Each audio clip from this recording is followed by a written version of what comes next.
I'm Thundercloud Repairian, my mum calls me James. Washing away the garbage, leaving rainbows after rains. Welcome to Wednesday Words solo masked reading at the Australian Poetry Hall of Fame. Okay, well that's our special lockdown version tonight, and I'm in a mask like everyone else. But since everyone's gone home, I can take my mask off, and I'm going to do the recording later than before, because before's gone and it's now. Alright, much better. Okay, here we are at the Australian Poetry Hall of Fame for Wednesday Words, this 30th of June 2021, and half the nation of Australia is in lockdown and mask up time. And so we've got a special poetry reading for you tonight. I'm going to start out with something that I've written today called the Lemmings Leap Pool Party. And when I wrote this, I was writing it on Facebook, and I actually wrote the Cretin Intelligence Agency, and then suddenly, it just disappeared, and it wasn't there anymore. Oh, it was gone. Oh my God.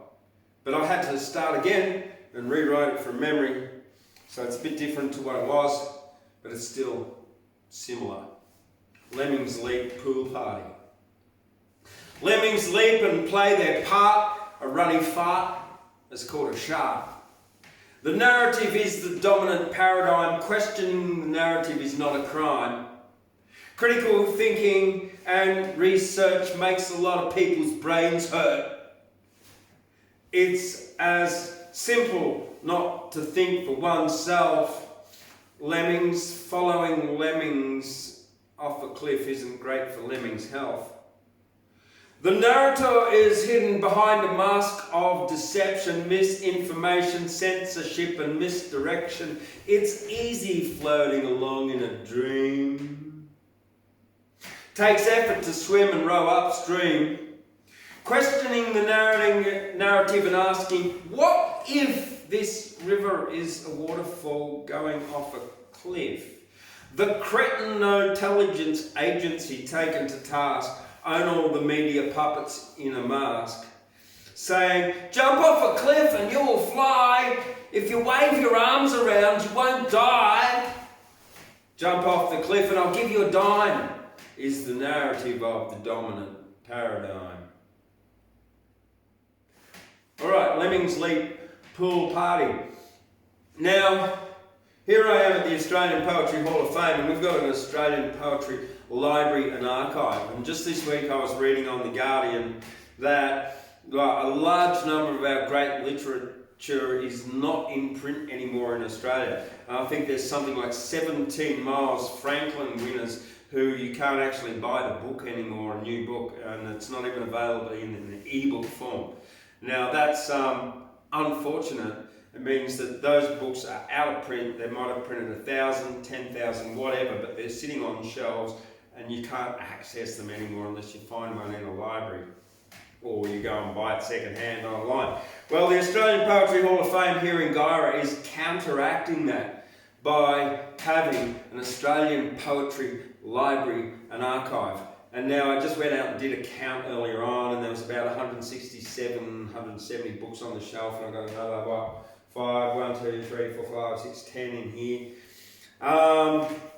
And so yeah, the aim is to preserve great Australian poets and the unknowns. And what I mean by that, well, some of this guy here, Ernest Briggs, Timeless Flowers and the Water Carrier, it's two of his books of poetry writing, and it was published by the Courier Mail in 1952, so it's 69 years old. It's out of print. This book here cost me $25 in a second-hand bookshop in Innes. But it means that the only copies of this that are in existence are the ones that were printed in 1952 and 69 years ago. So a lot of them could have been thrown out or whatever. Even more important are these little things. Now these are A5 pamphlets of Australian poets and poetry. This is Verelle Innes. This was given to me by a friend, Julie Grace. Verelle was part of seeing she was losing her sight. This was published in 1997, and it's pretty much 26 pages of Verelle's poetry, folded in half with a couple of stable straw. Now, while these commercially produced books here, they might produce 1,000, 10,000, whatever. Something like this were often only printed in 50s, 100, depending on the budget of the person. And then because of their smallness, insignificance, I could have COVID, so don't come near me. Because of their insignificance, often they're like sat on shelves and packed in boxes. They get wet in musty, mouldy, and then thrown away. So it's really important that the Australian Poetry Hall of Fame gets books like this and preserves them in the poetry library and archive. So if you've got any books, old poetry books, unknown poets or little known poets or old ancient poets or whatever, send them here to the Australian Poetry Hall of Fame in Guyra, 144 Bradley Street, Guyra 2365, New South Wales. We're on Bandby land, and I would like to take this opportunity to acknowledge the Bandby people as the traditional owners and custodians of the land on which I present tonight's Poetry Wednesday Words solo master reading Unmasked, and acknowledge the continuing connection to the land of elders past, present and emerging, and pay respects to all of the First Nations people here on this land now called Australia. And we'll move right along. Alright, belief is not fact. Facts can't be changed. Beliefs can be changed by the introduction of new facts. So the fact, government is a religion. Rhetorical question, if you were a lemming and all the lemmings were jumping off a cliff, would you jump off the cliff? Well, where does the government get its authority? That's what my friend Rock posed.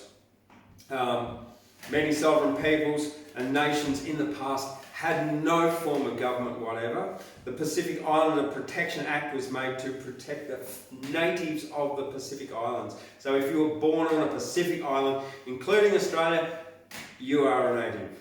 It's different to being Aboriginal or Indigenous, but you are a native and you are protected under the Native Island Protection Act.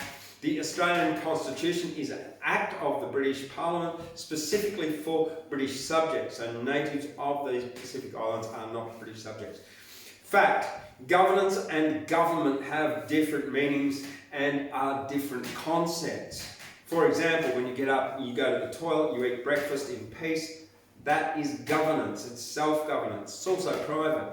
And self-governance as a sovereign, flesh and blood human being. It could also be considered as a religious practice. Religious meaning is something that you do every day without questioning. And it's done every day without questioning. Belief. Sovereign, flesh and blood humans need government. That is not a fact, that's just a belief. Fact, many self-governing sovereign people had no form of government but were self-governing in tune with the natural laws, such as the sun rises, sometimes there are bananas, other times there's potatoes. Look after the planet, it supplies all you need, and we have obligations, and obligations to protect the planet are much more important than rights. Okay, moving right along. I'm going to read from Ernest Briggs' book here, the first part of it, The Timeless Flowers. Now, this is even more special because it's even signed by Ernest Briggs on the inside cover here. So this was published by the Courier Mail in Brisbane in 1952.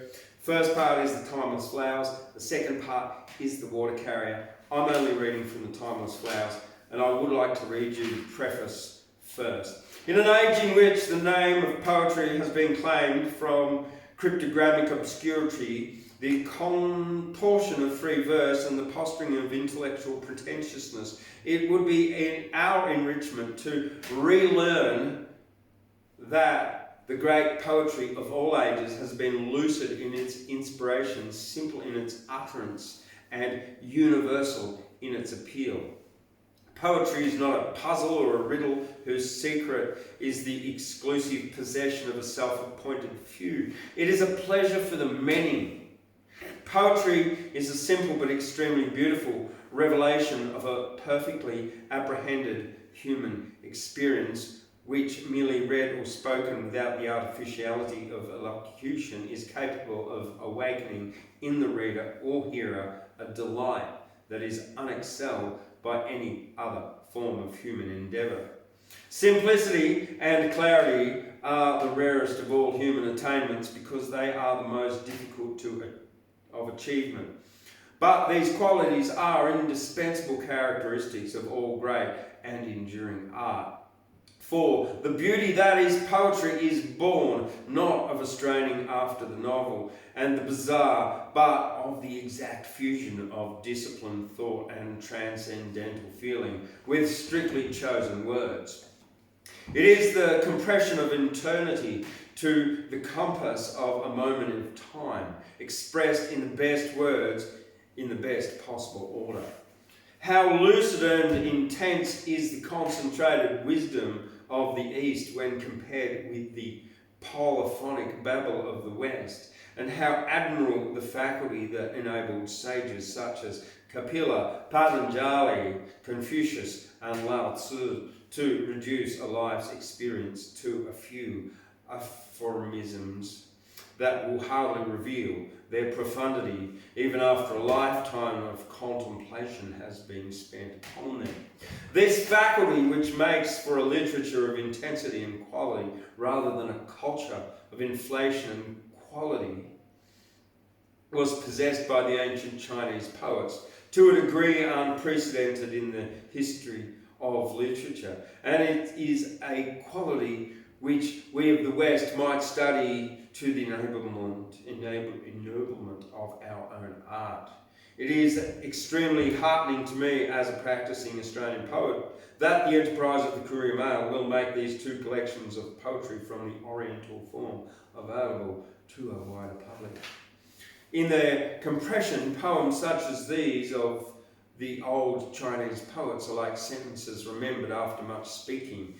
In the hurry and bustle of Western living, the confused murmuring of many voices is continually in our ears. And it is for our compensation that when we have drawn aside from external living, we may carry away to delight our quieter hours one sudden and illuminating phrase that we have coined or overheard that will remain with us. In having that one thing, we may hold a clue to all, to remind us that in small measure, life may perfect be.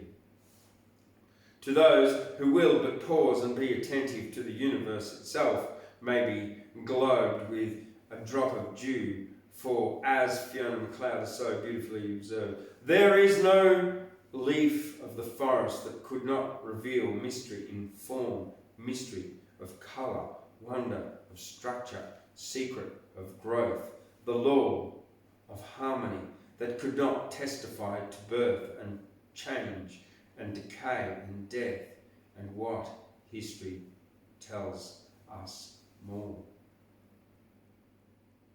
Okay, so I'm going to read to you from Timeless Flowers. The Timeless Flowers, first poem. The jade encrusted palanquins have gone to halls of turquoise and the tapering towers. Beneath the pine the poet muses on the timeless flowers. The meeting. A lane where white roses musk, a grove of willows and 3 mulberries. Why should my heart so long remember these? 'Twas there I came upon her in the dusk. So these are succinct, short, little 4-line poems. She who is music, Her quietude is like the gentle playing of moonbeams on the pool when winds decrease. Her grace is like the motion of wisteria swaying about the high pavilion of enchanted peace. Next. Her tranquil beauty. Night brings me pause to muse upon. Her tranquil beauty, she is ever kind. And when I think of her, my thoughts are swan upon the twilight reaches of the mind.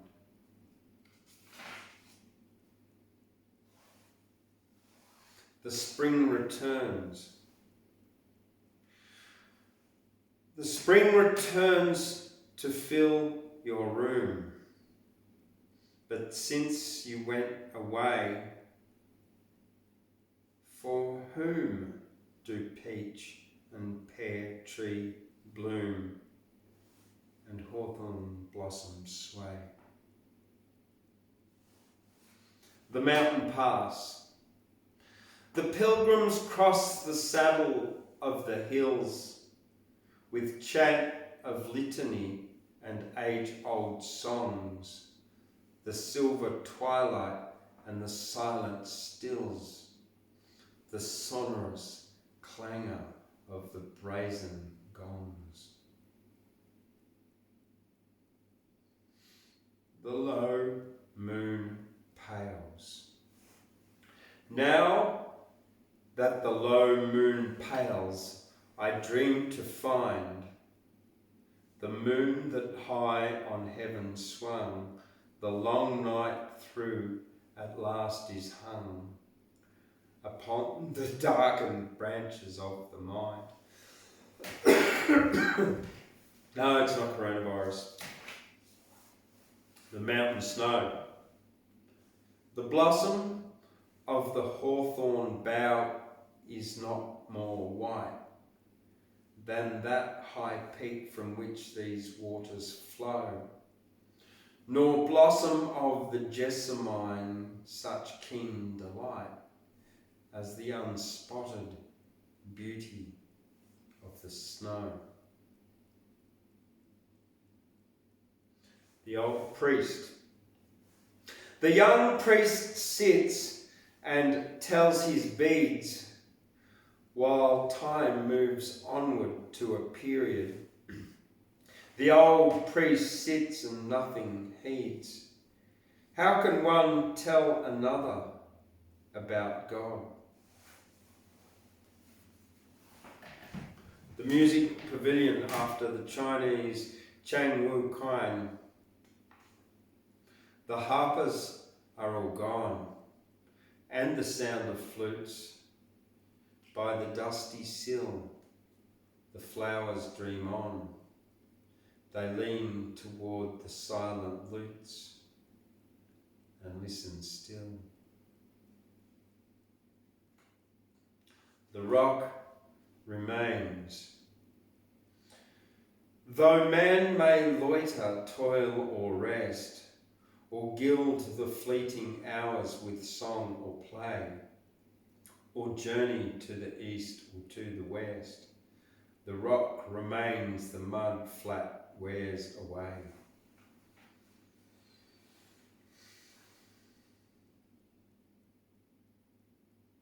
In Tsuyang Market Fair. In Tsuyang Market Fair, the sellers cry, "There wear, and thousands buy. But be that cheap or dear, I do not heed. How many things are here I do not need." The coda of blue smoke. With painted eyes upon the bow, a yellow sampan peers to see. An incense burner smoulders on the prow, its coda of blue smoke trails endlessly.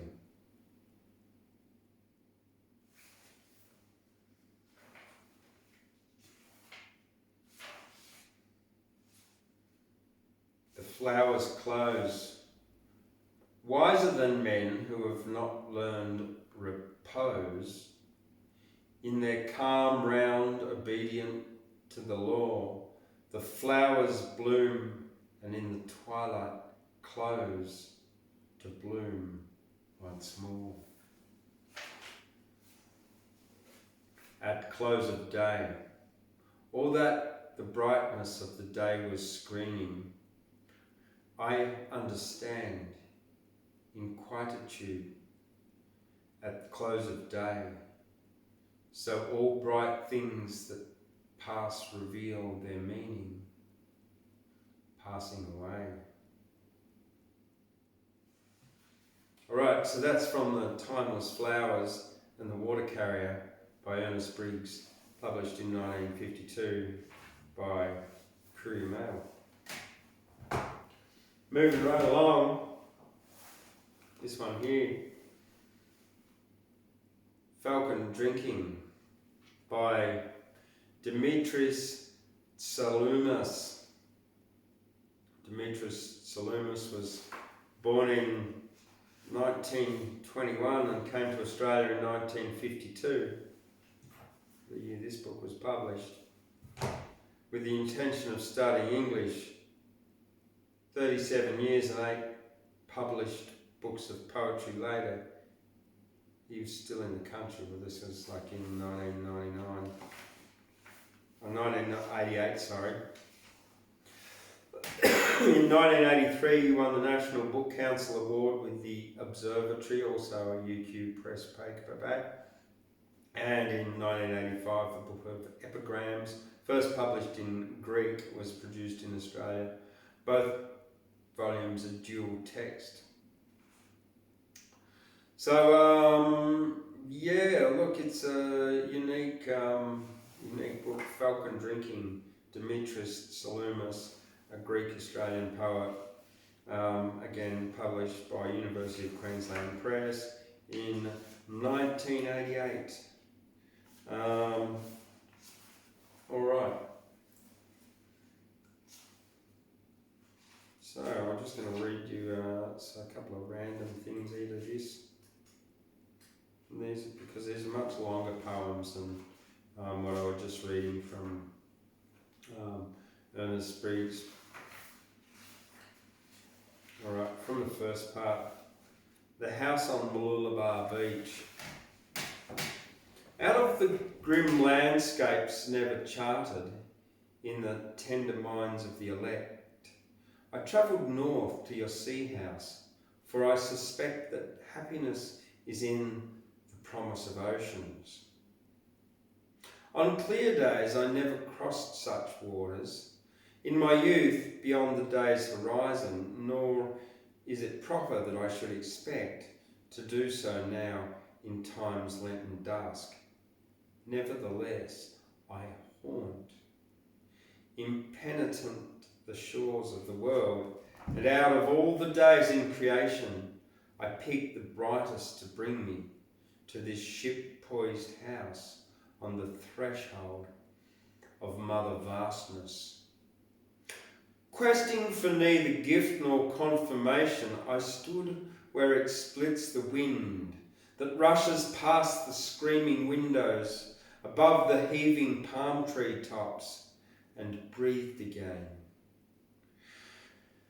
The lifelong day through myriad pores, like a sponge, like a reef-bound shell at turn of tide, I rejoiced and felt an island throb in the blood, pain retreat behind years more boisterous. Dwarfed in the breakers' roar, so farewell, a haven lies to starboard, sail populous, but may your days beat by the pulse of vastness, bask in the glow of promise, the breadth that heals. Lovely. This one's called Ballad of the Summer of Sorrows. You travel east all day, against the hurrying sun, who jumps the gorges in the cloud. And the roof iron crackles under the desolate crow in the tall pine. This is the garden, brothers, the summer's portion I call mine. Then silence nests like cicadas in the walls of damaged ears. And you barefoot, darkling with coming night across the plain. Walking on thorns, the harvest brothers, the crop of no man's land, between the ashes and pain, your dress the black of years immemorial, hands stilled with grief, you sit on the bleak stone by the gate, and speak no word, for speech is the gift of the living, and your approach brings in days of hope, now dull with neglect. No use cutting through sleep, they hushed the stormy dog. They stole along dark lanes, they came and dug and bored into the brain, till moon's last chip washed pallid on the heavens and spat my shadow in the pit. Please make this journey no more, I promise, there shall be girls again. Black kerchiefed sisterhood with wine-soaked bread for the forgiving stranger, pomegranate seeds with almonds and sprigs of mint with chanting for peace continuous. Ah, the weather's bad, the ant wanders aimlessly, the clouds rustle dry. I've seen winters stand unwelcome on the doorstep of empty houses, have been where wolf-fish women stretch necks into the dust and hands that wither at the refusing rain. Not this, but waking anguish, I fear. In emptiness, the candle that burns behind the curtain at light's end. The ripple of spiteful flesh that stirs to kindle the wound to double compassion. As like a reed the soul shudders on distant banks across the silent kingdom. Pity is a burden to such as walk on dunes or dwell in basements, where comfort gifted wilts, irrelevant in air thick as lead. When is the season, brothers, memory shedding time among the dead? Oh yes, sweet smelling incense, basil and rosemary, and soughing in the cypress. Above the harbour shimmer the ancient panoplies on the western sea, and sparrow clatter in the sunset plains. I promise you, and down perhaps beyond those elegiac horizons, I'll trail the sun into its southern skies and spy again on patient droughts and forests awakening from sleep deeper than mine and more oblivious. You'll see, though the spirit crawls spineless, memory haunts the flesh. Bugle calls of rebel armies glint in the darkness of the blood, roar of mutinous cries, cities, throbs in noon's hollows, under the summer crow in the tall pine. And I might rise tomorrow, rise and travel to the gate like a friend, scramble up the escarpments of the mind, reach to the reckless brink and wet my finger, brothers, and thrust it up to test the wind.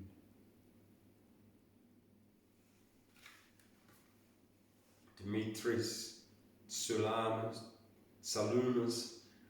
Falcon drinking by the University of Queensland Press. Finally, I'm going to read to you some of these short ones of Verelle Innes. That was a pen name. Her other name was Jean, but I don't know what her surname was. So Verelle Innes.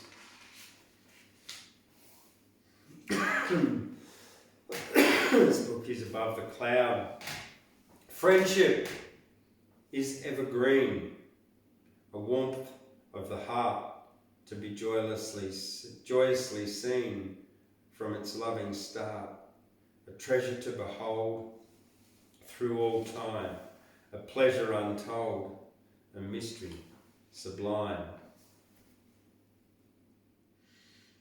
Courage is the attribute, scorning adversity, its venom to refute. In times of uncertainty, all can possess it by reaching out in love, in God praying not to quit as He strengthens from above. Blessing. When I gaze at the sky, I wonder why everyone doesn't see in the blue above God's smile of love for me and you.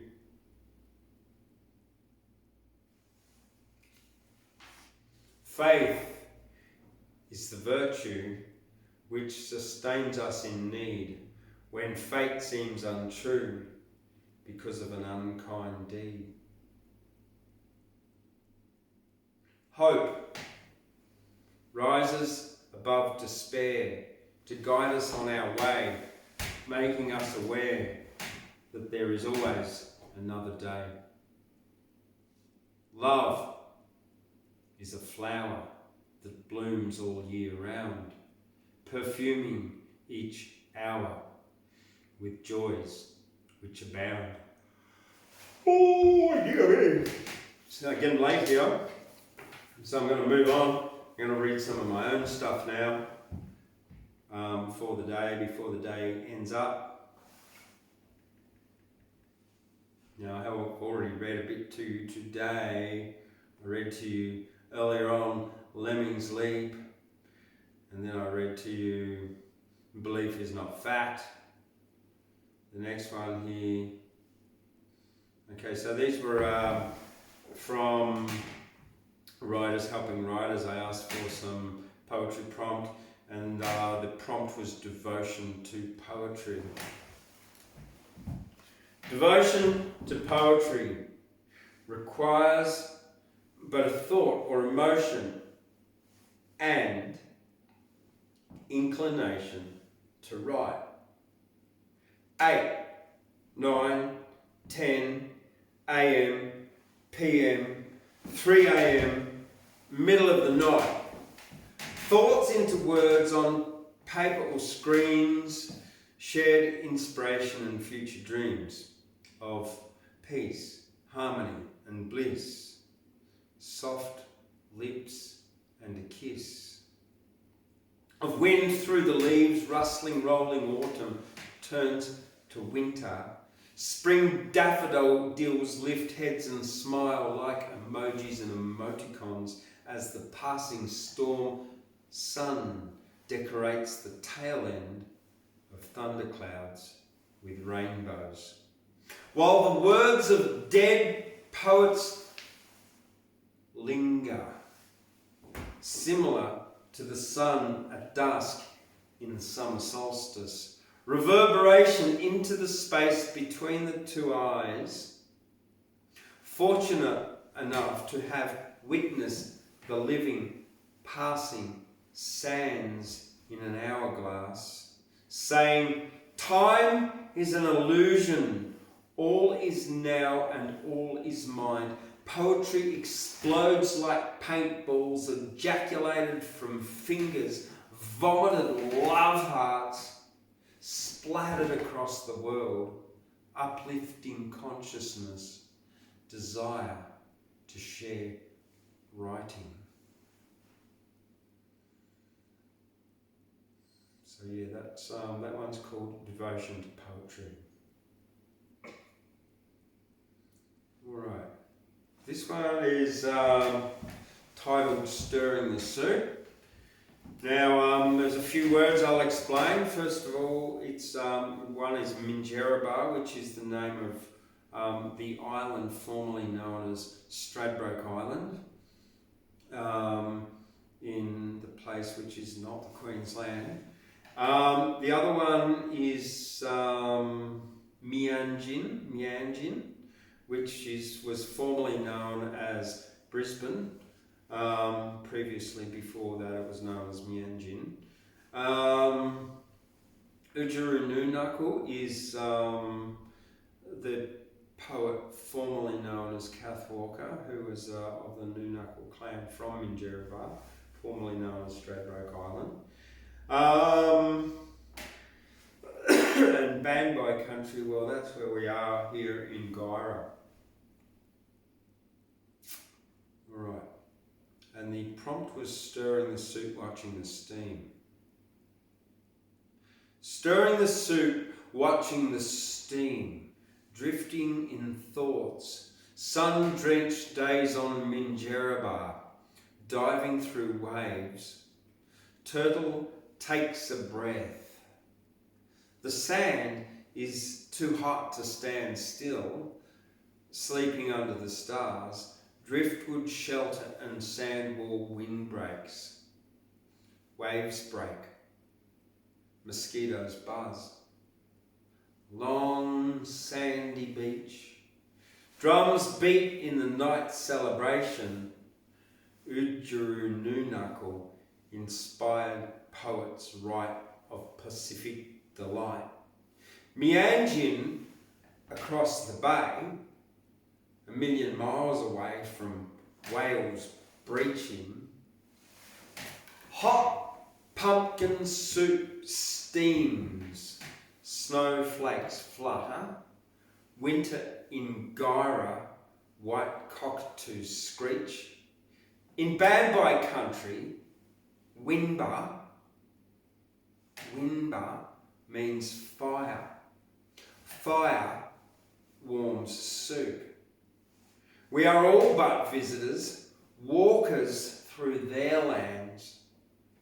Even hot soup is a tourist, like Mother of Ducks Lagoon, named by some foreigner. Meeting place of middens and corroborees.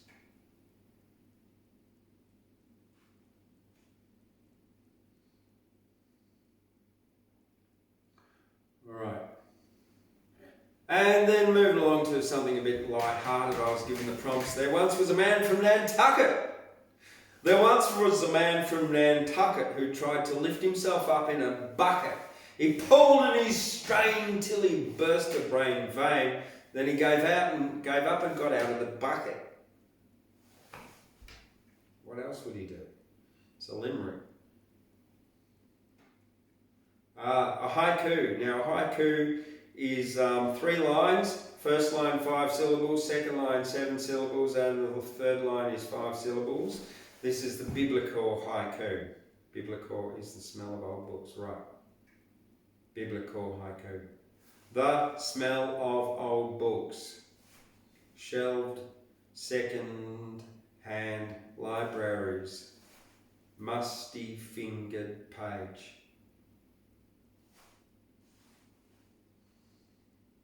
Yeah, it's a haiku. It's 3 lines.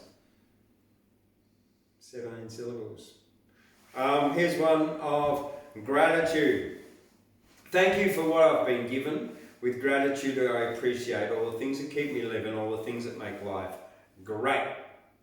Thanks for the water, earth, fire, the air, my opportunities and thick hair.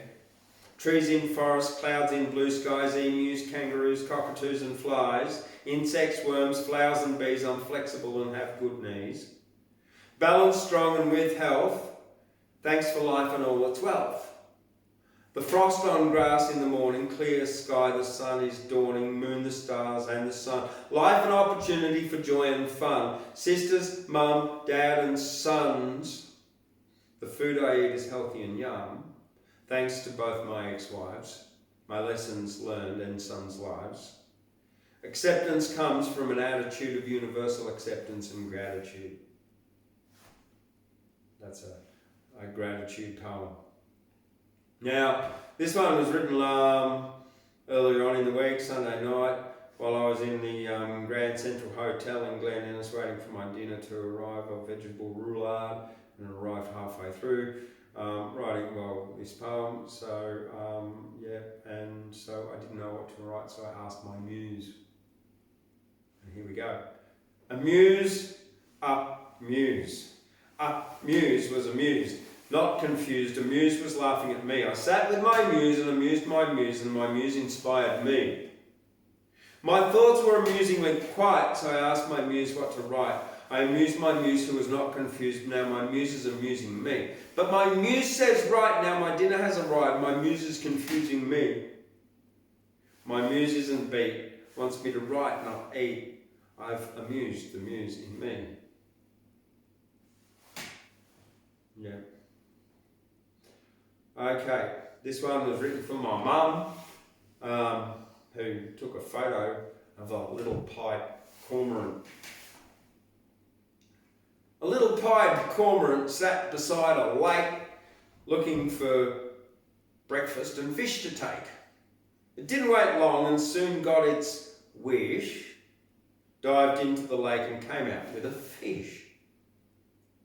Stood by the lake and swallowed it down. It did not smile, nor did it frown, because it's a bird and it has a beak. Little pied cormorant can also not speak.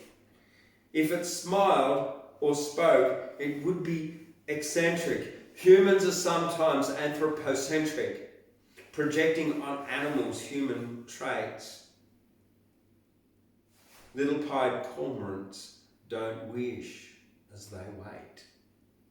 They're hungry and patiently waiting for fish. They can't speak our language and they have no word for wish. True. All right, moving right along. Now, another one that I wrote this week, earlier on in the week. My house is your house. This was written for my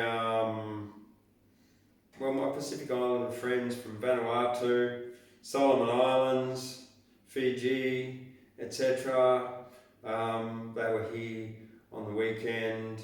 My good friend Ken Natty, he's returned back to Vanuatu after being stuck in Australia for 18 months. He came here as on the seasonal workers program for 6 months, and then COVID hit, so he was stuck here for 18 months, or longer in total actually. And at last he's got to go back and see his little children, who he's been really missing. So I'm very, very happy for Ken Natty. But this is it. My house is your house. We're all visitors. Welcome in my door, one day I'll visit yours. When you visit my house, please bring harmony. Make yourself at home and please have a cup of tea. My house is your house, as you are my brother. We're from different lands and another mother. Come well into my house, enjoy my hospitality, as I know that you would do the same for me. My house is your house, we can be good friends. This is our beginning and not where it ends. I don't care if you're rich, nor if you're poor. With young or old, with respect, you're all welcome in my door. With respect. My house is your house, let us both be happy. When I visit your house, I won't make it crappy. Welcome into my house, I see you brought a smile. Let's enjoy our time together, let's enjoy a while. Alright. Now, I know he won't mind. This is from a new friend I met this week, an amazing poet by the name of Sonny Boy Brumby, who's decolonising himself. He came from the country known as Pakistan, a British, colonised by the British too, and he's decolonising himself. He's just put in his renunciation of Pakistani citizenship. He also goes by the name Prof nomad, and he was formerly known as Amabu. But here we go. This is his, and this is in honor of him. I was born. I can learn. Thank you, but you do not need to teach me. I will learn with my elders and stay free and strong. Yeah, lovely. All right, here we go.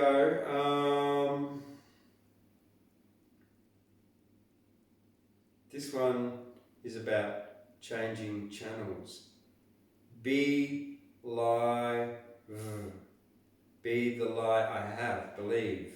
Every mind is colonized from birth, consenting to the consent in order to survive, serve I have, until the patterns of behavior be have I our, repeat, living and being the lie we have. Program projections of name, date of birth, address, but you are not your name, you are not your date of birth, you are not your address, you are your programmed projection of your beliefs. You are a soul having a human experience, experiencing life at billions of frames per second. You are a vibratory being of energy. You are a rhythm of repetition. Repeat, you are a rhythm of repetition. Repeat, you are a pre-programmed pattern of being, doing, be, have, I, our. Each moment moving into a different parallel reality, billions of times per second, so fast that it appears to be a continuous time, a linear movement from past to present to future. Everything is now. The past is what you choose to remember, you choose to project, you choose to repeat, believe, repeat, eat, work, sleep, eat, work, sleep. Construct, instruct, destruct as the vibratory energy form incarnate as matter. Vibrates slow, low and dense like iron is denser than water. Vibrates fast and with more energy, water becomes a vapour and lighter than air. An electromagnetic quantum physics biochemical meat antenna, each frame projected onto the back of your eyeballs, picked up by rods and cones, translated into what you see. Each frequency and vibration of sound travelling down an ear hole, concentrated until it moves little hairs and bones, translated into what you hear. Each feeling based on what you've been told how to feel, how you've been programmed to react when you see, hear or feel. I love you, I don't like you, you're good, you're bad, young, old, smart, dumb, valued, useless. All programmed belief, what you choose to believe, what you're told to believe. Pre-programmed belief. Be in your life. Then along comes introspection, self-reflection, and choice. We look in the mirror at what life reflects back, and we can hack our lives, drop the repetition, create a new pattern, create an act, do the action, move into a new personal parallel universe, speak new verses, unitary verses, and leave old verses in old realities. Deprogram, decolonize, vibrate on a different frequency, faster, positive, with joy, bliss, and laughter, lighter and less dense than iron, lighter and less dense than air.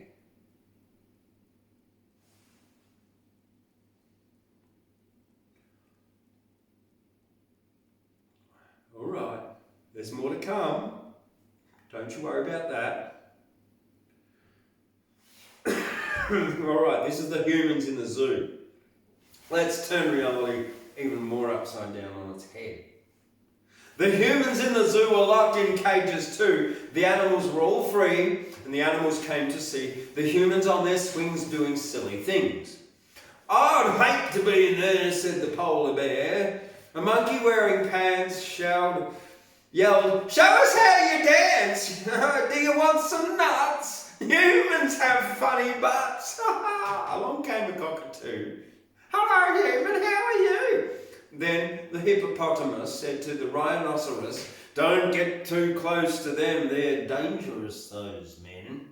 The elephant and lion agreed that the humans should not be freed, and the animals all returned home to where they could freely roam, and the humans stayed in the zoo, locked in cages too. Alright. Now this one's about building bridges and getting over it. Build a bridge and get over it. The past is past, a truckload of it. Apologising is to be humble. Forget the past and do not grumble. By building bridges a road grows. All flowers die like a wilted rose. Over the bridge it is bucolic. It's better than being an alcoholic. Over the river is Arcadia, where the shepherd is a saviour, standing watching over sheep, not alone like little Beau Peep. Over the bridge the eagles fly while petals drop dead and dry. Every bridge leads to new land. Over a halt where life is grand. Stuck in the past you can cry, with regret you'll never fly. Build a bridge and say sorry, alleviates another's worry. And the constant past regression. Stuck in the past you'll have depression. So build a bridge and get over it, or you will always be stuck in shit, walking circles getting smaller instead of shining growing taller. Alrighty, so I'm nearly finished. Couple more. This one's dedicated to a heron. A heron, yeah. A heron on a log watched a crocodile. Watched it very carefully and waited for a while. The crocodile was hungry and thought that he would trap. Launched himself at the heron and his jaws closed with a snap. Well, the heron saw him coming and off the log did fly. He'd been watching the crocodile and didn't want to die. He flew a circle in the air and laughed a little bit, went back to the log and had another sip. Crocodile launched again the second time that day. Heron flew off again and twice he got away. You might think I made it up and a little crackers, but I heard the story last Sunday on Breakfast with Macca. Yeah, it's true, I did.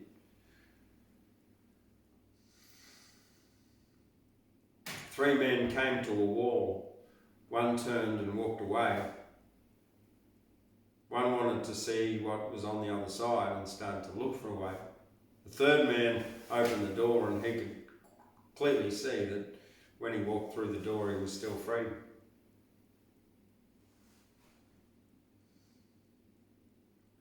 Alright.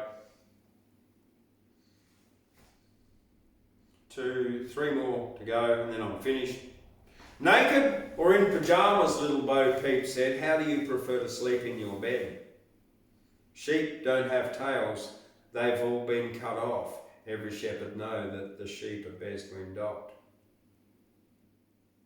Alright, so the next one is called Patterns of Behaviour. Patterns of behaviour that each day we repeat, we become what we think, do, are what we eat. Destabilising the brain's default mode network, novelty breaks patterns with a kick and a jerk. Disobeying the program's psychological construct, releasing the ego as it begins to self-destruct. Meditating and focusing inside my mind, watching the untying of social ties that bind. Into the dark corners of individual psychology, feelings of love naturally stimulate our biology. With rye mouldy fungus and a smell like an aroma, eating food of the gods and the ancient soma, or breathing in deep natural yoga and free, breaking dysfunctional patterns psychedelically. Okay, one more. And this is my bit of bush poetry, and it's about a man who fell down the dunny. It's called Phil McColl, Fill Me Hole.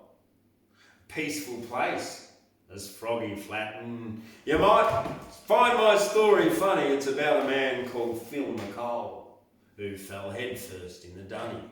It was a dark and lonely night, and this is not a joke. As Phil walked to the toilet, the dunny made a croak.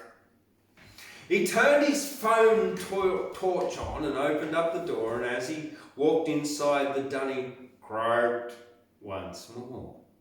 Then the dunny kept on croaking in the middle of the night. He shone the torch about to find everything all right. It was a long drop compost toilet with not a pleasant smell. As he opened up the lid, he tripped and his phone fell. Ooh, it was dark inside the dunny, but he knew his phone was right. It had landed on the sawdust and Phil could see the light. He went back to the kitchen and he got a pair of tongs in the dark. His feet were cold, and so he put on a pair of thongs. In the dark he couldn't see. The thongs belonged to his wife. They were too small and the cause of the coming strife. His wife awoke to an empty bed and also needed to pee. In the dark she donned Phil's thongs because she couldn't see. In Froggy Flat, the dunny is down the garden path. In Phil's big thongs, Mrs. McColl slipped and fell flat on her ass. Phil was head first in the toilet, and he was leaning in when reaching for his phone when Mrs. McColl burst in. Saw her thongs on Phil and she began to yell, and in surprise Phil lost his grip, and that is when he fell. Head first down the dunny and landed on his phone, wiped it off, and that's when he found he wasn't alone. There, inside the dunny, was a giant green tree frog staring him in the face and croaking on a log. Mrs. Mac looked down the hole and said, "What can I do? I'm busting for a pee and I really need to poo. I've got a turtle head and it's starting to poke out. Call the SES, you stupid woman!" Phil began to shout. Mrs. Mac got angry, pulled up her nightie and had a sit. Then she let it rip and Phil got covered in more shit. She went back to the kitchen and made a cup of tea. Then she called the SES and all Phil's mates to come around and see. Well, they had to dig him out as Phil was firmly stuck with a pump, an excavator and the local sewerage truck. That afternoon, Free was filled and he gave a happy shout. He'd been stuck in shit for 14 hours before they dug him out. A peaceful place is Froggy Flat, but you won't find Phil McColl. The locals now refer to Phil McColl as Phil Me Hole. Well, that's it for Wednesday Words Poetry Night here from the Australian Poetry Hall of Fame. I'm Thundercloud Repairian. My mum calls me James. Yes, she does. And wash and raid the garbage, leaving rainbows after rains above the clouds with Verelle Innes. Hey, and remember, if you got any old poetry books, second-hand poetry books or out-of-print poetry books that you're not even going to read because they've been sitting on your shelves for years, send them here to the Australian Poetry Hall of Fame in Guyra, 144 Bradley Street, and we'll put them into the archive over there and the library, and they'll be here stored in perpetuity for all Australians to share and look after. And and also underneath this in the description, you can also donate to the Australian Poetry Hall of Fame GoFundMe. And one last thing, don't forget to give it a thumbs up and click on subscribe so you can hear more poetry. Quick, do it now, subscribe. Click on the subscribe button, you'll hear more of this amazing poetry from the Australian Poetry Hall of Fame and more updates. I'm Thundercloud Repairian, washing away the garbage, leaving rainbows after rain. See you later.